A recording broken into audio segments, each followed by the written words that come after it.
আসসালামু আলাইকুম। আজকে হচ্ছে মার্চ মাসের 8 তারিখ।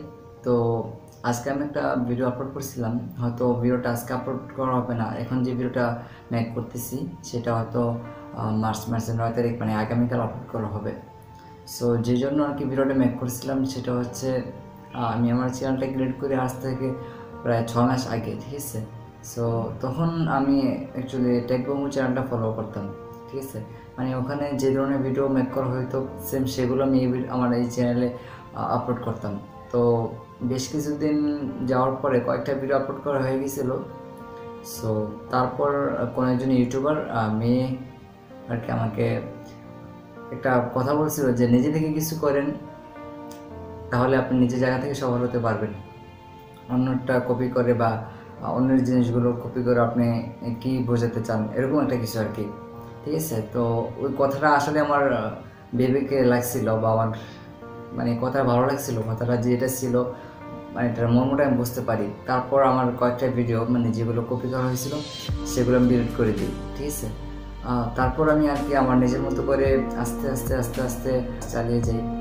তো একটা পর্যায়ে যখন আমি মানে মানুষ আপনারা আর কি যখন আমার ভিডিওগুলো মানে নিজেদের মতো পছন্দ করতে থাকেন, ভিডিওতে লাইক কমেন্ট করতে থাকেন, ভিডিওগুলো ওয়াচ করেন, তখন এর ভিতরে কয়েকজন ইউটিউবার আমাকে উৎসাহ দিল যে তোমার থাম্বনেলগুলো, তোমার ভিডিওগুলো ভালো লাগে, তুমি খুব শীঘ্রই কিছু একটা পেতে যাচ্ছ, এরকম কিছু আর কি, ঠিক আছে। সবাই মোটামুটি বেশ কয়েকজন ইউটিউবার আমাকে উৎসাহ দিছে।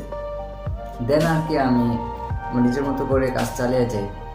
সো একটা পিএলপি বানাতে আমি একটা এক্সাম্পল হিসেবে আমি পোস্টার ডিজাইন যখন আমি একটা ভিডিও দিয়েছিলাম আপনাদেরকে, পোস্টার ডিজাইন ওয়াজ মাহফিল পোস্টার ডিজাইন উইথ মোবাইল, এরকম একটা কিছু টাইটেল দিয়েছিলাম। ফার্স্টের যেটা দিয়েছিলাম এটা বানাইতে আমার সময় লাগছিল প্রায় 4 ঘন্টার মতো, ঠিক আছে।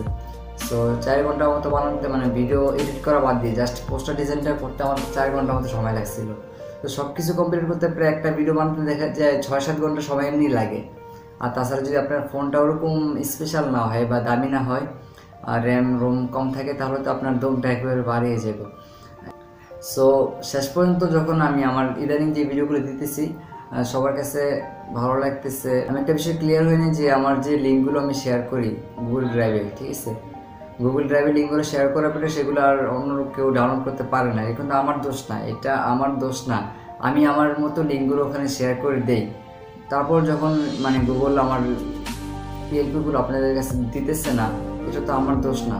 তারপর আমি আর কিছুদিন চিন্তা ভাবনা করার পরে আমার ওই ফাইলগুলো আমি মেগা ফাইলে দেওয়া শুরু করলাম, ঠিক আছে। সো যখন থেকে মেগা ফাইলে দিতেছি তখন থেকে মোটামুটি সবাই ডাউনলোড করতে পারতেছে, মুষ্টিমেয় কয়েকজন না বোঝার কারণে ডাউনলোড করতে পারতেছে না। তারপর আমি এর মাঝে আমি আবার গুগল ফর্মস এখানেও পিএলপিগুলো শেয়ার করতাম, এর আগে আমি জিপ ফাইল শেয়ার করতাম আর কি। সো অনেকেই আছে যে ডাউনলোড করতে পারে না, যার কারণে আমার ভিডিওতে ডিসলাইক দেয় আর কি। সো তখন মানে যখন ঘটনাটা শুরু হয় যার জন্য আমাকে ভিডিওটা মেক করতেছি, তখন আমি ছিলাম গ্রামে, ফেব্রুয়ারি নিয়ে একটা পোস্টার ডিজাইন দিয়েছিলাম। সো আমি তখন গাড়িতে ছিলাম, মানে ভিডিওটার জন্য এতটাই আগ্রহ ছিল সবার। সো আমি গাড়িতে থাকা অবস্থায় ভিডিওটা আপলোড দিই, গ্রামে গেছিলাম। সো ওখানে নেটওয়ার্ক এতটাই সমস্যা ছিল যে আমি যে গুগল ইউটিউবে বা ইউটিউব স্টুডিওতে ঢুকবো, সবার কমেন্টে রিপ্লাই দিব বা যারা আমার পিএলপি ফাইলের জন্য অ্যাক্সেস চাইতেছে তাদেরকে আমি অ্যাক্সেসটা দিব, পারমিশনটা দিব, সেই নেটটা ওখানে ছিল না আমাদের গ্রামে, ঠিক আছে। সো যার কারণে সবাই মনে করতেছিল যে আমি একটু কিপটাইমি করতেছি বা নিজের ফাইলটা আমি আপনাদের কাছে দিতে চাইতেছি না, এমনটাই মনে করতেছিল। কিন্তু আমি তখনও বোঝাতে পারতেছিলাম না যে আমার নেটের সমস্যা, ঠিক আছে। সো সব মিলিয়ে দেখা যেতেছে এখন যে ভিডিওগুলো আমি আপলোড দিতেছি সেখান থেকে অনেকেই পিএলপি ফাইল ডাউনলোড করতে পারতেছে না, যার কারণে মনে করতেছি যে এগুলো আমি দিতে চাইতেছি না। তাছাড়া আর বেশ কিছুদিন হয়ে গেছে যে আমি আব্বু একটা দোকান দিচ্ছে, মুদি দোকান, তো ওখানে সময় দেওয়ার কারণে আর কি ভিডিও মেক করতে পারতেছি না।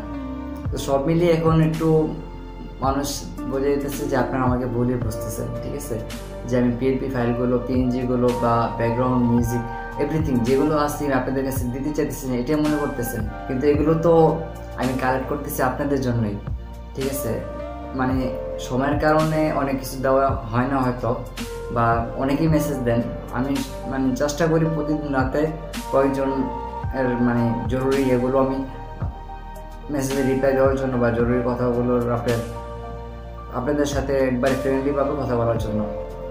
ইদানিং রাত প্রায় 11টা বাজে দোকান বন্ধ করি, যার পরে খাবার খাওয়ার পরে আর এরকম সময় হয় না, যার কারণে আমি আর আগের মতো মেসেজে রিপ্লাই দিতে পারতেছি না। তো সব মিলিয়ে দেখা যেতেছে আপনারা মনে করতেছেন যে আমি একটু অন্যরকম হয়ে গেছি। আবার দেখা যেতেছে আজকে যে ভিডিওটা আমি আপলোড দিয়েছিলাম, আপলোড দেওয়ার সাথে সাথে 5টা ডিসলাইক আসছে। তারপর যখন আরেকটা রিপ্লেস দিই তখন দেখি যে আমার ভিডিওতে প্রায় 11টা ডিসলাইক এসে পড়ছে। সো এটা মূলত একজনই করছে, বা ওনারা কয়েকজন মিলে করছে। এটা যারাই করেন না কেন ভাই, আমি বলি যে যদি আমার সাথে আপনার কোনো সমস্যা হয়ে থাকে তাহলে আমার সাথে পার্সোনালি কথা বলেন, বা আমি যদি আপনার সাথে কোনো দোষ বা অপরাধ করে থাকি এটা আমাকে পার্সোনালি বলবেন, ঠিক আছে? আমি চেষ্টা করবো আপনার কাছে মানে আমার দোষটা বা আমার এটা শুধরানোর জন্য।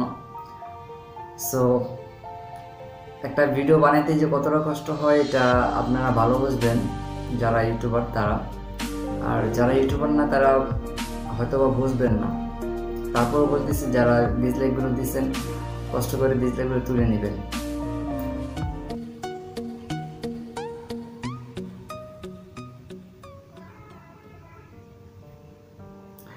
সো আশা করি আপনারা কথাগুলো বুঝতে পারছেন, আর আমার যে ডিসলাইকগুলো দিচ্ছেন সেগুলো তুলে নেবেন।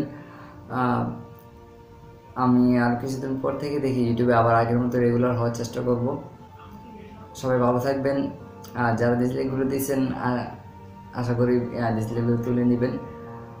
ভিডিওটা বানানোর প্রয়োজন মনে করছিলাম, যার কারণে ভিডিওটা মেক করলাম, নয়তো একটা স্ট্যাটাস দিয়ে আপনাদেরকে বুঝাইতে পারতাম।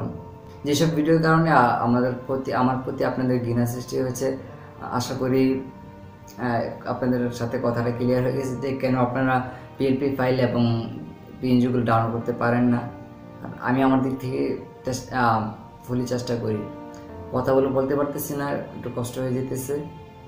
সো আসসালামু আলাইকুম।